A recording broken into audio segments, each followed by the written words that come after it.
If only I could capture the feeling of the moment and hold it. In my palm, make it last, but you can't control it. So understand, this is my mind, I own it. You can't pause time or loan it, which is why I sit and spend time watching the unfolding sky fly by. Now, some people would say that that's a pointless passion, but I'd have to say they're pointless passion people bashing. Moreover, they're establishing a dangerous vernacular, blood-sucking like Dracula, the life out of everything that means anything to anyone who isn't them. Everyone's consumed by getting in this money, but life isn't when you work every hour of the day in order to pay for material verifications you don't need, but urge to compete with other people's greed, you fight to get it in.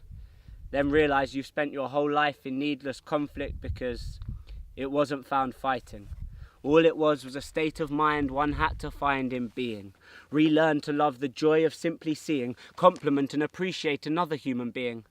But nowadays I know that it's cool to be appearing stone cold, so allow yourself to be moved before you're grown old, because happiness is no longer infectious. If you vaccinate your perspective, introspective, nearly everything in this world is subjective. So if you're focused solely on your own objective, you'll be growing old and rolling with the lonely skeptics. This is young and reckless, dejected, too many neglected. So open your perspective, because the lack of respect is often expected of the youth. We fall into K-holing acceptance of the stereotype truth, stumbling back from a rave disreputably loose when you realise millennials are most likely to die putting their own neck in a noose. So I relay the horror when I'm stepping in the booth of a generation so overdosed on lies, barely susceptible to truth. And regulation is so overly applied from the beginning of our youth that it overrides human instinct, it dies.